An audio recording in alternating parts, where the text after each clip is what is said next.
เ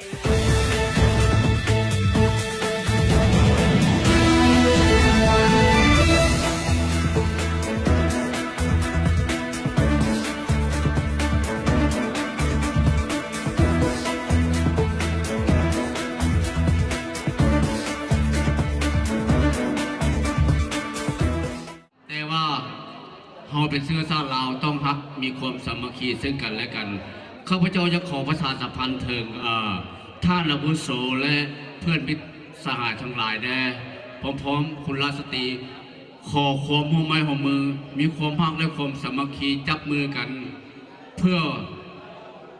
คนชาติลาวเดียวกันขน่อยนี่น่าภูมิใจเฮาที่เกิดเป็นคนลาวปัจจุบันนี้เฮาอยู่สถานที่แห่งนี้แล้วคือคนลาวโดยตรงเขาหน่อย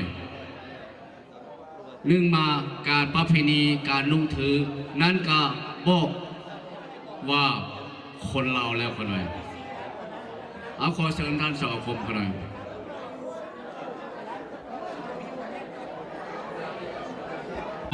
สุภาพสตรีสุภาพบุรุษในขณะนี้ถึงว่าวิทย์เป็นเนื้องานยำดีนอกหลายนอกนะอยากขอเสื้อเชิญบรรดาทานได้ให้ความหับฟังต่อพวกข้าพเจ้าที่จะได้เสื้อเชิญแขกต่างรัฐเพิ่นมาเยี่ยมยามในงานนี้ก่อนจะมีรายการตอนรับเพื่อกล่าวคำปราศัยต่างๆนอกหน่อยข้าพเจ้าอยากขอเสื้อเชิญพี่น้องทุกทานที่มาร่วมในงานมื้อนี้ได้ร่วมกันห้องเพลงสาลาวนอกหน่อยเนาะเพราะว่าเพื่อเตือนความทรงจำเพื่อตัวเตือนความบ่ลงลืมของพวกเฮาที่ได้พัดภาคจากบ้านเมืองมาเฮายังมีเพลงพระราชนิลาวถือว่าเพลงสาลาวข้าพเจ้าสิเป็นผู้นำพาพี่น้องเฮาครับห้องเนาะนะขอเชิญทุกทานเตรียมตัวนักหน่อยห้องเพลงสาเอาตั้งแต่เดิมมาขึ้นชื่อลือซาอยู่ในอาซีสาวลาวผู้พันไมตรีหวังสามัคคีฮักห้องกันหักษาพระประเทศเฮาหักเจ้าพวกเกษาห่วงหักห่วงศาสนาแต่บูงานมารักษาดินแดนขอให้สะดอยมาเรื่องลาวีรบกวนน่าแย่งสิ่งเอาให้ถึงเขาลบลู่วุ่นวายสุดจนตัวตายต้านทานศัตรูส่วนศัตรูลดเนื้อเสื้อเผาฟื้นฟูตัวเอาบรรเทาทุกข์กันขอบใจน้องเนาะหวังว่าพี่น้องเข้าสิดีอกดีใจคือถึงอดีตเข้าเขาโรงเรียนใหม่ๆเนาะเป็นว่าก่อนสิเปิดโรงเรียนเป็นในภาคของเพลงเป็นว่าขับเจ้าเสื้อว่าพี่น้องเข้าที่มาวันในงานวันนี้คงจะโบลืมเพลงสารน้องนะเนาะหลังจุดประสงค์ของการจัดงานวันนี้อยากเล่าสั้นๆให้พี่น้องฟังว่าเขาจัดขึ้นมาเพื่อให้พี่น้องได้รับรู้ว่าพวกเขานี่มีโอกาสน้อยหนึ่งในรัฐเทนเนสซีเขาได้เกิดขึ้นเพื่อต่อยอดจากคณะพันธมิตรเพื่อประชาธิปไตยในลาว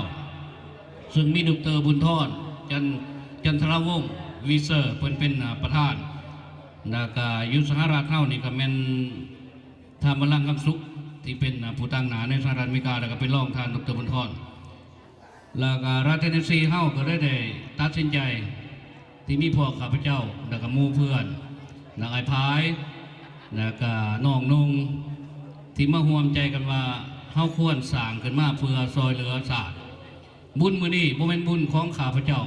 งานมื้อนี้บ่แม่นงานของทานพายสุขสวงศ์หรือคณะกรรมการต่างๆงานมื้อนี้เป็นงานของศาสตร์ทุกทานที่เป็นคนลาว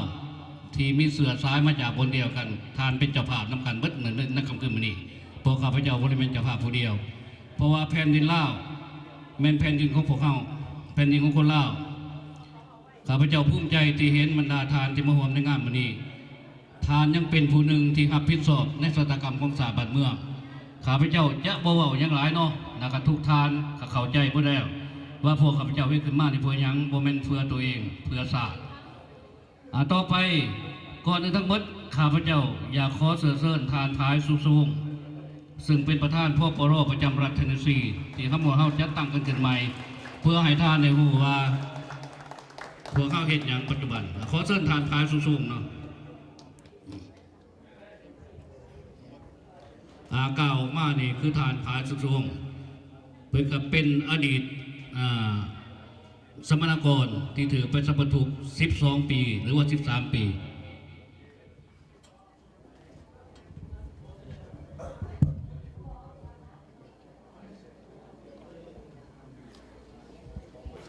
ก่อนอื่น ข้าพเจ้าขอแสดงความหักแผงบรรดาทานและทานผู้มีเกียรติทั้งหลายญาติพี่น้องทุกท่านที่มาร่วมในงานนี้ ครั้งนี้เป็นวันแรก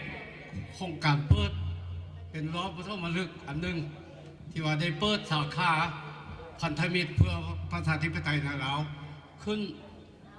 อยู่เมืองเนสวิลล์รัฐเทนเนสซีของพวกเขาฉะนั้นข้อบรรดาทานทุกท่าน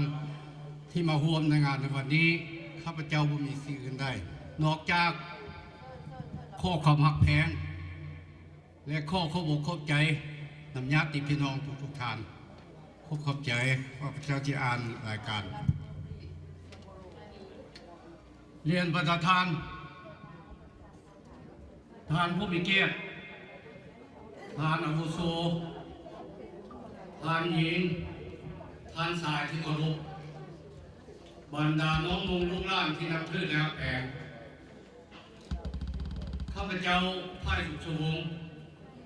ประธานพันธมิตรเพื่อประชาธิปไตยในลาวสาขารัฐเทนเนสซี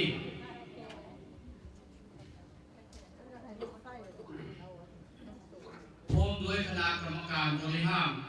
ทุกท่านและสมาชิกภายในรัฐเทนเนสซีของพวกข้าพเจ้าขอแสดงความเคารพและนับถือเป็นอย่างสูงจากประธานพันธมิตรเพื่อประชาธิปไตยในลาวโดยการนำพาของทานหญิงดร.บุญพรจันทรวงศ์พร้อมด้วยผู้ตามหน้าพรรคพื้นทวีปอเมริกาในวันนี้ที่ได้เดินทางมาจากรัฐวอชิงตันดีซีรัฐวอชิงตันสเตทที่ได้เข้ามาร่วมวันนี้คือท่านบรรลังคำสุข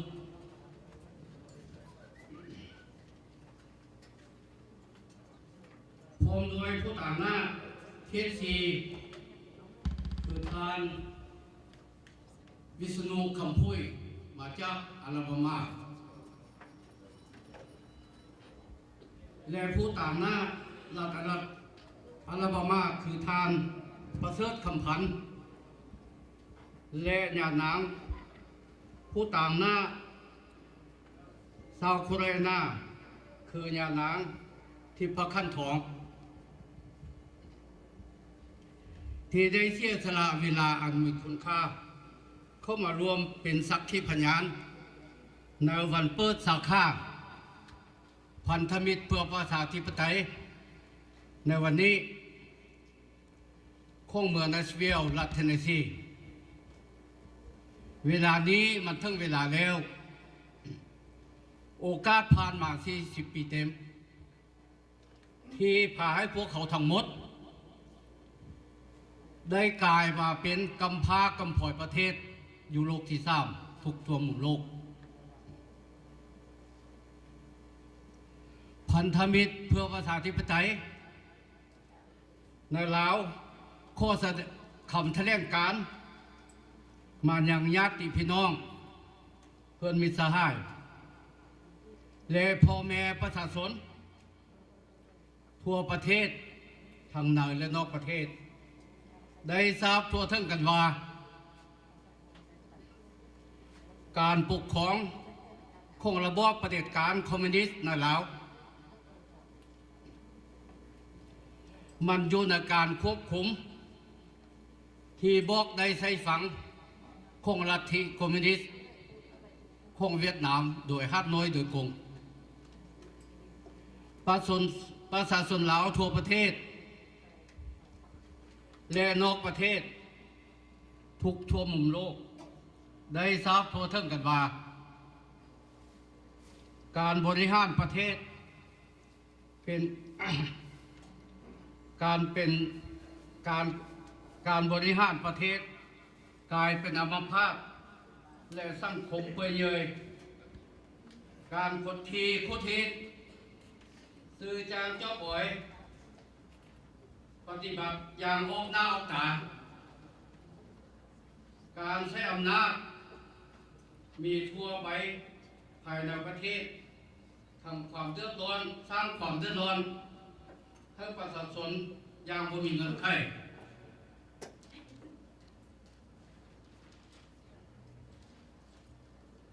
ฉะนั้นจงช่วยกันรับผู้ความชั่วช้าพูดท้ายปาเตือนของระบบเผด็จการคอมมิวนิสต์เหล่านี้เพิ่มเป็นเอกภาพและพากันเปิดเผยสวมหน้ากากอันท่าแท้ของกระบวนการคืนกินซาดค่ายแผ่นดินให้ถึงที่สุดและขอให้หันหน้าเข้ามาหากันปลุกระดมมวลชนให้ตื่นตัวและให้เข้าใจถึงการบริหารของประเทศรัฐบาลของสปปลที่เต็มไปด้วยความเห็นแก่ตัวโดยเฉพาะแล้วแมนสร้างงานผืนนี้ให้แก่ท่านแท้ของพวกเขาสร้างบทบาทแข่งกระดางกระเรืองอย่างในสิ้นธรรมขององค์การสากลโลกระบบการปกครองแบบเผด็จการต่อชาติต่อประชาชนและให้ความรุนแรงปราบปรามสิทธิมนุษย์อีกด้วยพวกเขาทั้งหลายพันธมิตรเพื่อประชาธิปไตยในลาวทั้งหมดสุขีโศกเศร้าเสียใจในการสูญเสียศาสนาพระมหากษัตริย์และรัฐธรรมนูญแบบเสรีประชาธิปไตยด้วยความหวังอยากจะเห็นประเทศชาติกลับมาเป็นระบบประชาธิปไตยอีกขอให้การห่มหนาวครั้งนี้ขอให้ได้เกิดมาเกิดผลภายใต้ประชาธิปไตยสมบูรณ์แบบสุ่มตามพัฒนาของกองชนชาวลาวทั้งชาติโดยเติมข้อขอบใจ ก็ใจทานภายสุชวงประธานกกรประจำรัฐนิสีที่ได้กล่าวให้ทัศนะต่างๆออกมาต่อไปนี่ก็เป็นจุดหนึ่งที่ทานจะได้รับฟังเพราะว่าเขามีแขกที่เดินทางมาจากต่างรัฐคือทานบัลลังก์คำสุขทานเป็นห้องประธานพันธมิตรเพื่อประชาธิปไตยประจำโลกเพราะแม้ว่าประจำในสหรัฐทั่วโลกที่มีแล้วก็เพื่อนเป็นผู้ตั้งรับผิดชอบพันธมิตรที่สหรัฐอเมริกาขอเชิญทางคำสุขเพื่อนจะให้ทัศนะต่างๆและท่านจะได้หูแจ้งเห็นจริงว่าขาดแท้แนวใดที่เพื่อนจะกล่าวต่อไปเนาะกล่าวมากคือทานบัลลังก์หน่อย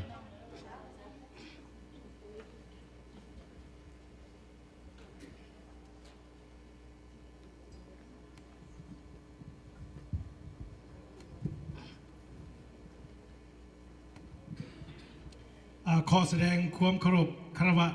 มายังบรรดาพ่อแม่พี่น้องชาวรัฐเทนเนสซีทุกท่านนะมื้อนี้ข้าพเจ้าเองรู้สึกมีเกียรติอันสูงส่งตื่นเต้นเต็มที่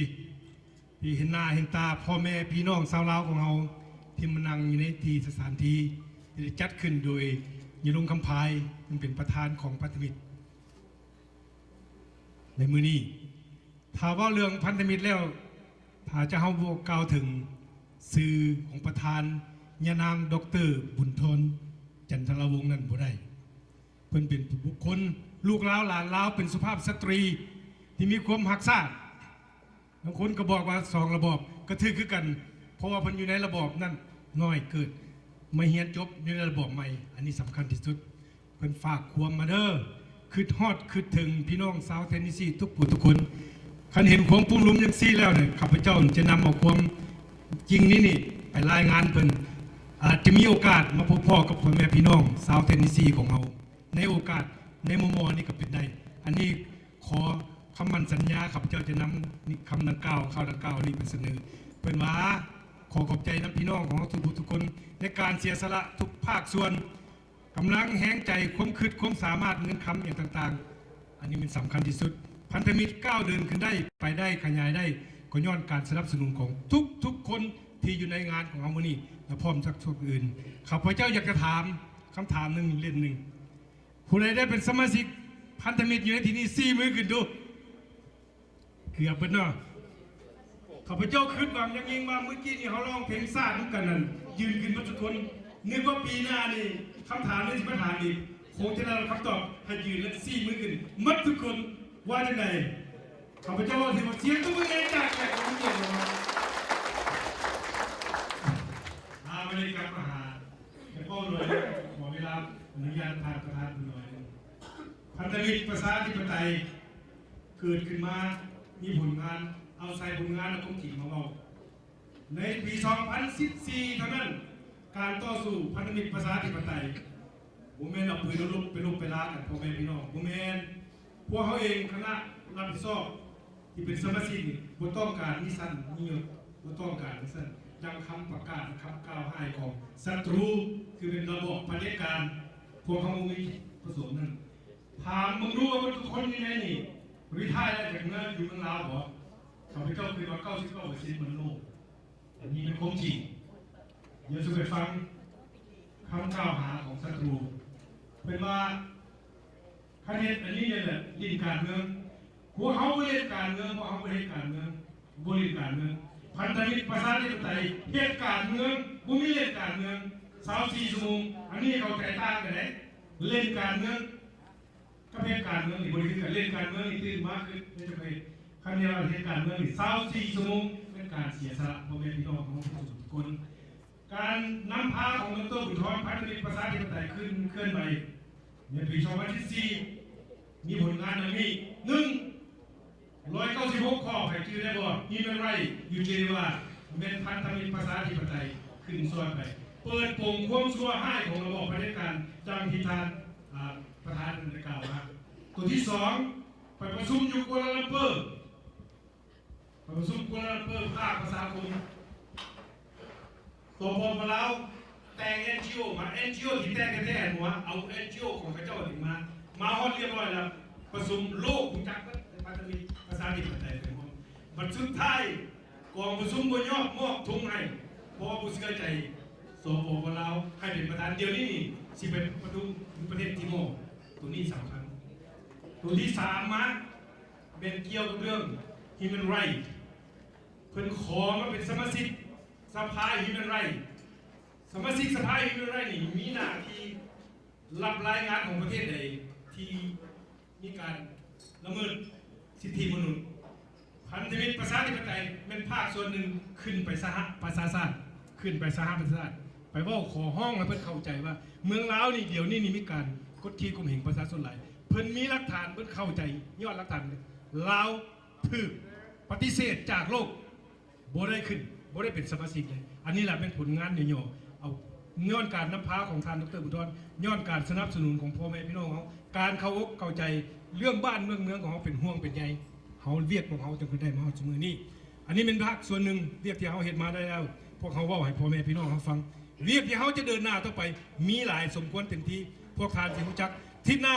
พันธมิตรประชาธิปไตยจะไปเดินขบวนอยู่ซันนีแลนด์รัฐแคลิฟอร์เนีย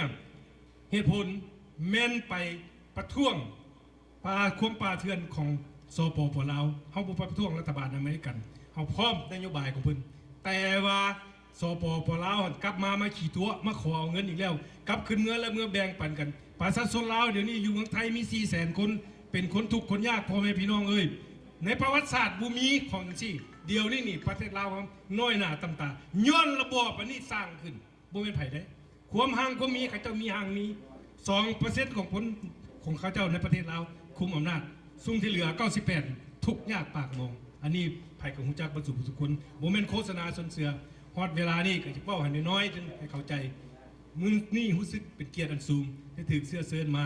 กล่าวต่างหน้าพันธมิตรประชาธิปไตยขอให้พ่อแม่พี่น้องทุกคนคนอื่นขอบใจอย่างจริงจังจากพันธมิตรประชาธิปไตยหวังอย่างยิ่งว่าจะได้ความหอมไม้หัวมือเข้าอกเข้าใจถึงผลประโยชน์ชะตากรรมของชาติเมืองของเขาขันพวกเขาบ่เห็นอีก10 ปีคนลาวจะเป็น minority ในประเทศของตัวเองแน่นอนเด้ออันนี้เด้อบ่ต้องสงสัยอย่างมัดเลือกกัน2 อาทิตย์ที่ผ่านมานี่แม่นประชาชนเลือกกันบอกบ่เพิ่นลากตั้งกันขึ้นมาแต่งตั้งกันกับพวกเก่าคือเก่าเอายาเบื่อเอามาอีกถอกใส่แก้วเปลี่ยนแก้วใหม่ยาเบื่ออยู่ในแก้วใหม่กินกระต่ายคือเก่าอันนี้นี่สำคัญที่สุดเขาต้องเข้าใจถ้าเฮาบ่เข้าใจแนวนี้ล่ะแปลว่าเฮาเป็น minority บ้านเมืองเฮานี่นะเฮาเมืองสิได้บ่เดี๋ยวนี้บ่ได้เด้คนเวียดเขาจะแต่งเข้ามาแล้วแต่ละแขวงหั่นแต่งตั้งสภาแขวง15 คนต่างหน้าสภาแขวงครึ่งนึงเป็นเวียด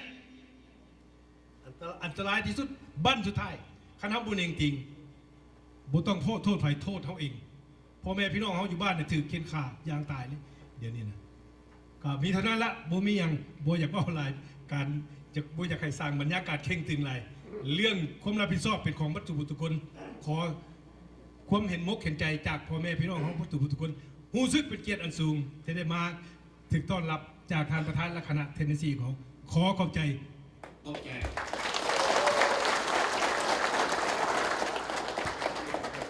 ครับฮัลโหลขอบใจทานบัลลังก์คำสุขที่ให้ทัศนะต่อพี่น้องชาวเทนเนสซีเขาเนาะมื้อนี้ถือว่าหมู่เฮาก็ได้มาทอดร่วมกันอีกเนาะเพื่อเป็นดินสาต่อไปข้าพเจ้าก็อยากเสนอทานหนึ่งอีกที่เดินทางมาจากรัฐอลาบามา ซึ่งเป็นหัวหน้าเขตเพิ่นกำกับทั้งหมด13สเตทคือทานวิษณุคำผุยขอเชิญ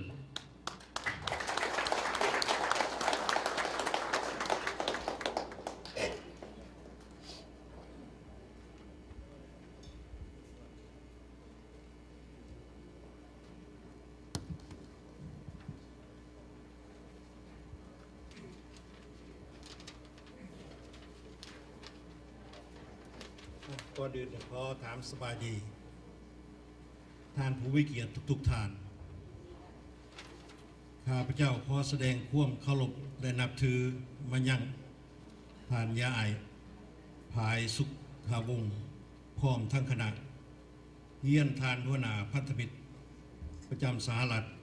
ทานบัลลังก์คำสุขและเยี่ยนทานพ่อแม่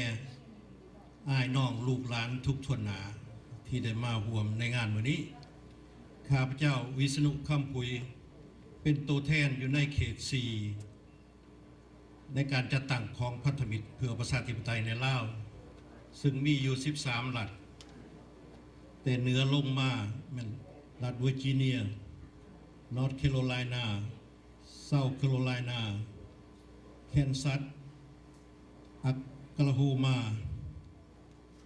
อาร์เคนซอเท็กซัสลูซิอานามิสซิสซิปปีฟลอริดาอลาบามาจอร์เจียและก็แม่นรัฐเทนเนสซีดังนี้จึงอยากขอแจ้งให้คณะและสมาชิกทราบและอยากให้มีความพัวพันหรือติดต่อจับมือถือแขนต่อสู่กับระบอบคอมมิวนิสต์ที่บ่มีความเป็นธรรมให้หมดไปจากประเทศลาวเพื่อลูกลาวหลานลาวจะได้มีความสุขสบายบ่มีความย่านกลัวต่างๆนานามีประชาธิปไตยให้ลูกหลานลาวดังนั้นพวกลาวนอกทั้งหลายควรจะช่วยเหลือศาสตร์บ้านเมืองทั้งกำลังทรัพย์เพื่อแห้งสติปัญญาและวัตถุต่างๆตามที่พวกเขาควรและมีความสามารถทำได้การช่วยเหลือศาสตร์เป็นกุศลอันใหญ่หลวงของมนุษย์จงพยายามปรับปรุงการจัดตั้งให้เข้มแข็งดังที่พวกท่านได้กระทำในวันนี้เพื่อจะได้เป็นแบบอย่างต่อๆไปสำหรับรัฐอื่นๆและอยากขอห้องนำหนุ่มน้อยพวกที่มีความหูความรักจงได้เข้ามาช่วยเหลือซึ่งกันและกันเพื่อบ้านเมืองของพวกเฮากำลังจะดับศูนย์ ในความเป็นลาวอยากปกป้องทรัพย์ในดินสินในนามของคนลาวเฮามีอยู่ในศาสตร์อื่นๆที่เขาจะช่วยโอกาสมาเอา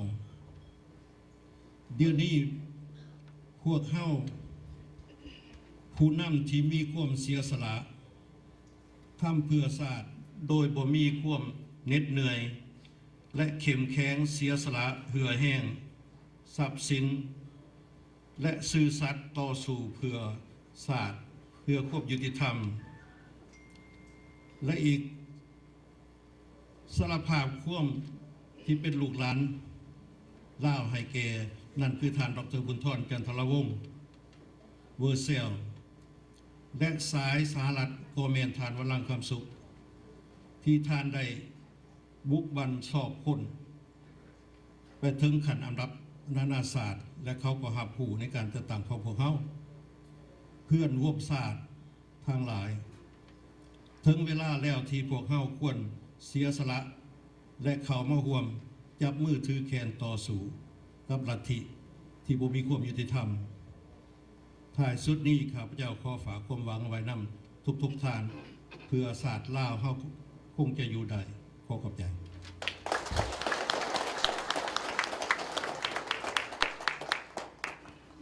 ขอบใจทานวิษณุครับพุยที่ให้ทัศนะในมื้อนี้เนาะแล้วก็ยังอีกอย่างหนึ่งที่ข้าพเจ้าอยากให้พี่น้องเฮาตั้งใจฟังเนาะบัดนี้มันตั้งใจฟังอีกประเด็นหนึ่งสุดท้ายก็เขาจะไปพบกับความบันเทิงของเขามีนอแหนงลูกหลานลาวที่เกิดในสหรัฐอเมริกาคนหนึ่งสีมาห่วมมือกับเฮาแล้วก็จะมาเว้าเล็กๆน้อยๆให้พี่น้องฟังถึงความรู้สึกของหลานหน่อยคนนั้นคือนางจันทริยาแมรี่อาคมซึ่งเป็นหลานสาวข้าพเจ้าเองขอเชิญ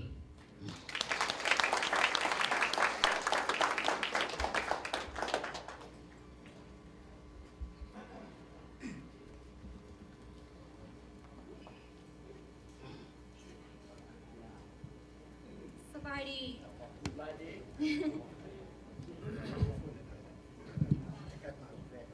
ขน้อยซื้อจันทริยาอาคมเป็นร้านของพ่อเฒ่าซออาคมและแม่เฒ่าบุญเลิศอาคมขน้อยก็เกิดอยู่รัฐ Nashville Tennessee นี่แล้วก็จบเรียน Masters of Business Administration with a minor in Project Management เดี๋ยวนี้ขน้อยก็เฮ็ดการอยู่ OHL in Brentwood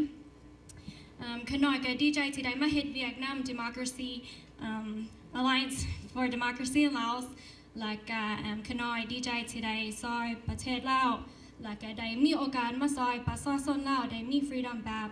เมืองอเมริกานี่ขน้อยก็ภูมิใจที่ได้เกิดมาเป็นคนลาวแล้วก็ขน้อยอยากขอบใจพ่อเฒ่าแม่เฒ่าพ่อแม่กับ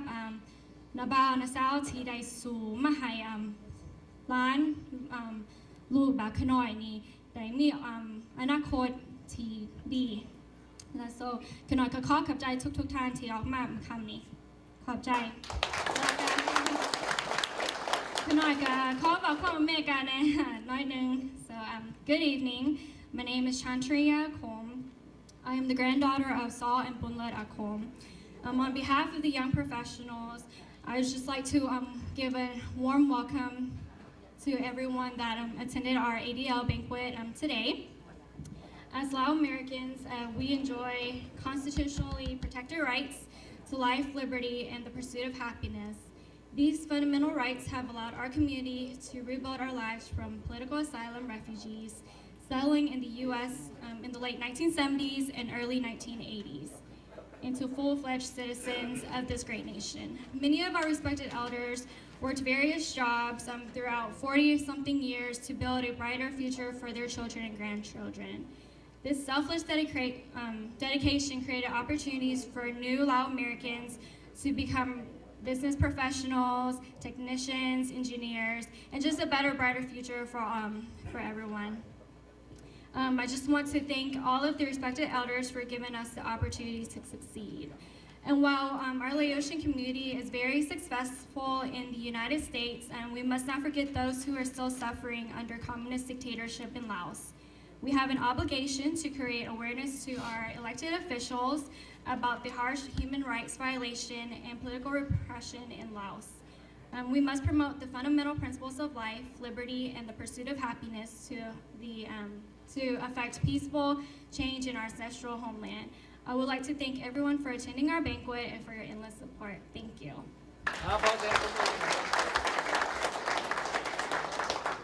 ขอขอบใจหลานสาวเนาะและใจพ่อเฒ่าอยู่ได้เนี่ยเรียก เรียกบุเสียเนาะเรียกบุเสียแห้งที่ข้าพเจ้าอุบออกมาแต่หน่อยได้บอกลูกบอกหลานว่าเป็นหยังจังพ่อเฒ่าไม่เฒ่าเนี่ยต้องได้มาบ่แม่นว่ามาง่ายได้บ่ได้มาเฮียนนะปริญญาตรีปริญญาโทคือลูกคือหลานอพยพมารอตายลูกหลานมา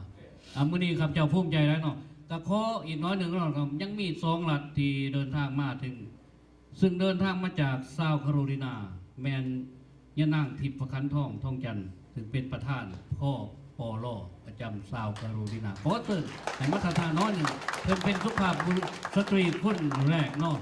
ที่ได้ร่วมเป็นประธานจัดตั้งในเซาท์แคโรไลนา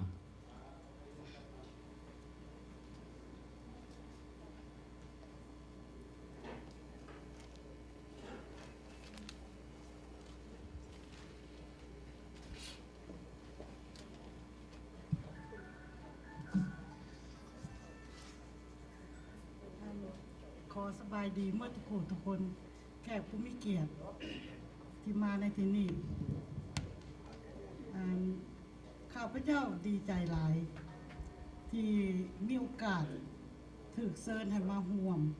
ในงานเปิดสาขาพันธมิตรประจำรัฐเทนเนสซี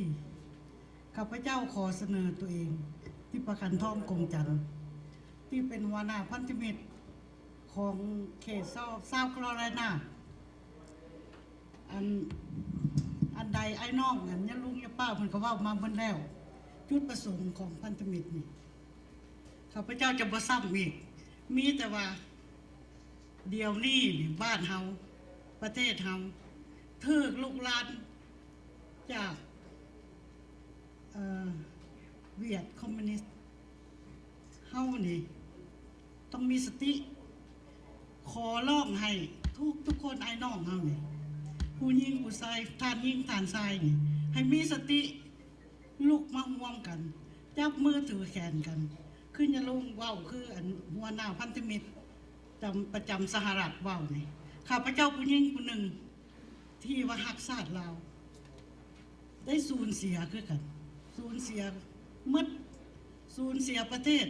สูญเสียเวียกงานสูญเสียอนาคตฉะนั้นเลยขอห้องข้าพเจ้าที่เป็นธรรมสิทธิ์ขอห้องให้ทุกคนได้น้องเฮาผู้ยิงทานยิงสานใส่ลุกมาจับมือถือแขนกันมีสติต่อสู้น้ำกันต่อสู้ให้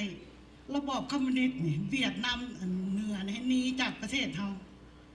ให้ประเทศลาวเฮานี่สปปลาวนี่ให้มันหมดไปให้ประเทศลาวเฮานี่ได้มีการเลือกตั้งโดยประชาธิปไตยโดยที่ว่าอันนั้นแบบเดโมคราซีของเมืองนอกเขาเนี่ยบ่ต้องมีการว่ากดขี่ข่มเหงบ่ต้องมีอันนั้นการคุกคามจากประเทศอื่นเดี๋ยวนี้นี่เฮาฮู้ดีหมดเวียดนี่มันคุมเฮาหมดแล้วฉะนั้นให้มีสติข้าพเจ้าเป็นผู้หญิงอันที่ว่าก็บ่มี power หยังบ่มีความรู้หยังหลายดอกแต่ว่ามีกำลังใจมีความสมัครใจลุกซอยกันอันนั้นต่อสู้ซอยกันบ่มีหยังก็ต่อสู้ความคิดความเห็นสละเวลาหมดและอันนั้นขอให้ว่าร่วมใจกันแท้เฮาลุกขึ้นนำกัน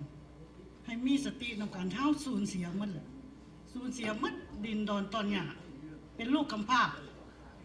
จอบเฮาก็บ่มีหยังเฮาก็บ่มีเดี๋ยวนี้นี่เฮามีแต่ว่าต่อสู้ให้ได้สิทธิประชาธิปไตยนี่คืนมาโดยการนำพาของดร.บุญธรเฮาขอความเห็นอกเห็นใจจากพี่น้องเทนเนสซีทุกคนและการสุดท้ายนี่ข้าพเจ้าขอขอบใจหลายๆที่ท่านให้เกียรติขึ้นมาให้ความคิดความเห็นและก็บ่มีหยังไอ้น้องพ่อแม่เฮาเว้าไปหมดแล้วบ้าสของมันน่ะแล้วก็สุดท้ายนี่ขออวยพรให้อวยไส้ให้พรให้ทุกท่านจ งมีแต่ความสุขความเจริญและขอให้พวกเขานี่ได้ไสชนะในใบนี้ขอขอบใจ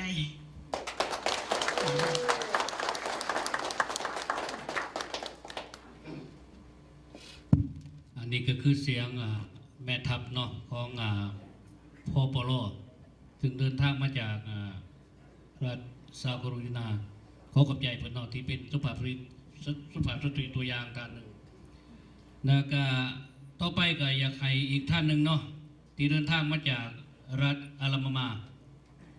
คือทานประเสริฐคำพันธ์เพิ่นเป็นประธานพปลประจำรัฐอาลาบามาขอเชิญ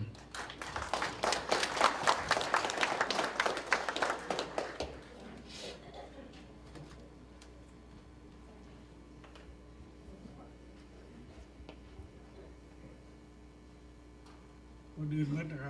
ผู้ขาก็ขอสบายดีเนาะสบายดีพี่น้องโดยเฉพาะกับแบนพี่น้องเศร้ารัฐเทนเนสซีท่าเฮาผู้ขาเองก็บ่เคยออกมาอยู่ในเวทีนี่จักเดือนเนาะอย่างไรก็ยาผู้ขาเองก็มีน้ำใจว่าจะซาแต่ว่าหลายๆทางก็สิคุณเสียงผู้ขาได้ดีอยู่ดอกโดยเฉพาะแม่นในรายการเวทีพันธมิตรผู้ขาก็เคยได้เพิ่มเติมว่าสัซาทุกสิ่งอย่างที่พวกเขาเฮ็ดปัจจุบันนี่นะคนอื่นก็คือทางประธานท่านบัลลังก์อยู่สิที่ว่าตั้งหน้าให้พันธมิตรอยู่ในสหรัฐในทั่วโลกเป็นรองประธานของดร.บุญทรจันทรวงศ์ที่ว่าเป็นประธานพันธมิตรอันนี้พวกเขาขอเคียงข้างและก็ขอสนับสนุนคือกันและก็ทุกสิ่งอย่างผู้ขานี่ก็แนวอื่นกับหลายคนว่ามาเบิดแล้วเนาะทั้งประธานพันธมิตรและก็ทั้งประธานเขตและก็ประธานของรัฐเทนเนสซีเพิ่นก็ว่ามาซั่นผู้ขาก็บ่ได้มีหยังเพียงแต่ว่าฝากคำถามนี้ไปถึงพวกทานทั้งหลายคำถามนี่ก็มีอยู่ 2-3 คำถามที่ผู้ขาเรียกว่านี่ก็คือกันว่าทานมาอยู่นี่นะทานแม่นไผทับอิฐนะทานแม่นไผแล้วก็เป็นหยังทานจากมาอยู่ต่างประเทศนี่นะแล้วก็มาอยู่นี่แหละเฮาสิเฮ็ดแนวใดและวิธีทางที่พวกเฮาสิเฮ็ดแนวใดปัจจุบันนี่กินอิ่มนุ่งอุ่นกินแซ่บนุ่งงามแหละและพวกเฮาควรคิดคือแนวใดเฮาควรคิดถึงประเทศชาติบ้านพังสาแห่เพสายบือที่พวกเฮาเคยจากมาพวกเขานี่ประเทศนี่แม่นบ่แม่นประเทศเฮาแม่นอยู่สหรัฐทุกคนก็แม่นซิติเซนกันทั้งหมดเนาะแต่ว่าบ่แม่นบ้านพังสาแห่เพสายบือพวกที่เกิดอยู่นี่ก็แม่นพ่อของทานอยู่ไสมาแต่ไสหรือว่าปู่ย่าของทานมาแต่ไสขอให้ทุกท่านนั้นหวนคิดตั้งคำถามตัวนี้แล้วก็ตอบด้วยตัวเองว่าจะถูกหรือบ่สิ่งที่ผู้ขาว่านี่นะอันนั้นเป็นจุดประสงค์และเป้าหมายเป็นอย่างโดยเฉพาะมันทานบัลลังก์ต่างหน้าของพันธมิตรเข้ามาเพื่อเฮาอยากเฮียกห้องเต้าโฮมทุกพักทุกพายเข้ามารวมกันต่อสู่ไปน้ำกันเอาศัตรูตัวเดียวนี่ตัวที่หนึ่งเนี่ยมันหมอเกลหัวขอดตัวที่สองเลยหมอจีนแดงความหมายของผู้ขาว่าบ่หมายถึงว่าพวกเซรีเด้อหมายถึงคอมมิวนิสต์โดยกงที่พวกเฮาจ่อจงใส่ดีนะก็สั้นเลยก็ผู้ขาก็จะว่าขึ้นในนั้นแนวอื่นก็บ่มีอย่างเลยเนาะพี่น้องเอ้ยขอบอกขอบใจโดยเฉพาะแม่นทานประธานเทนเนสซีที่ว่าลุงย่าอายคำไผนะเพราะผู้ขาก็เคยอบรมเพิ่นอยู่ในเมื่อก่อนที่จะมานี่และผู้ขาเองก็เพียงแต่ว่าเป็นผู้ติดตามของประธานวิษณุคำผุยนี้แล้วก็หมู่ครู 3-4 คนมาแล้วกันโชเฟอร์รถกับนุ่มหน่อยได้บ่เป็นนุ่มหน่อยได้พวกเฮานี่นุ่มหน่อยเนาะแต่ว่าผู้ที่โชเฟอร์รถที่พานำนี่มันนุ่มน้อยแท้ๆก็เดินหมดก็ขอให้การต่อสู้ของพวกเฮานี่ยืนยงคงต่อสู้ต่อไปตราบใดที่พวกเฮาบ่ได้ชัยชนะเฮาย่อมบ่ได้อันนี้พวกขาเข้าไว้นั่นเขาอวยใส่ให้พรทุกๆคานมีความสุขความเจริญและต่อสู้ไปนำกันขอแต่เราขอบใจ ขอ อขอบใจทานประเสริฐสัมพันธ์ประธานพ่อปโลประจำรัฐรามา แล้วก็ต่อไปนอกหน่อย เพื่อว่าบรรยากาศที่ทานเนี่ยครับฟังไปได้รู้สึกว่ามันตึงเกียรน้อยหนึ่งน้องกันน้องบัดนี้เขาสิมาบรรยากาศมวลซืนกันเนาะเฮ็ดแบบเล่าๆเฮามวลแบบเล่าๆเพิ่นว่าหลังจากรับประทานอาหารดื่มน้ำแล้วก็เว้าโลมกันตามอัธยาศัยแล้วก็ต่อไปเขาก็ขอพบกับความมวลซืนเนาะรอบธรรมวิทย์นี่ครับเจ้าอยากมอบเป็นพิเศษให้แก่ทานประธานพ่อปปรประจำรัฐเทนซีแล้วก็ทานบัลลังก์คำสุขที่เป็นรองประธานประจำทั่วโลกแล้วก็เป็นหัวหน้าประจำเขตสหรัฐอเมริกาตามมิตรกัมพูชาแล้วก็พร้อมทุกท่านที่เดินมาจากต่างรัฐถึงคันตากีอลาบามาซาวแคโรไลนากับจอร์เจียจอร์เจียนี่มันเพิ่นมาในทีมของเพิ่นคือทีมADL TV เพิ่นมาถ่ายทำมื้อนี้นะข้าพเจ้าเองสิเป็นผู้ห้องเพลงเนาะเพลงข้าพเจ้านี่สีห้องก็คือซื้อเพลงซื้อว่าอย่าลืมคุณศาสตร์ข้าพเจ้าได้ออก DVD ออก CD มาได้หลายปีแล้วแล้วก็หลายทานกันสิได้ฟังขอเชิญยายพายเนาะย่าเอ่ยลาเฮาเป็นผู้นำพาดาทานมันลั่งคำสุขบ่มีครูมาเนาะขอมอบร้านสาวนี่ให้เป็นครูให้เริ่มมื้อนี้ทานสนใจแนวไหนก็ถามไปโดดว่าเป็นหยังเพิ่นจังมายืนนำเฮาเดี๋ยวนี้โอเคเอาวงดนตรีเขาเปิดได้เนาะนะการขอเชิญทุกท่านที่มาร่วมในงานรัฐเทนเนสซีเฮาคือเมืองฟิตส์บอโรลาเวิร์นแอนนิโอกแนชวิลล์มาจาก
แม้ใครพัดเหตุก็สิ้น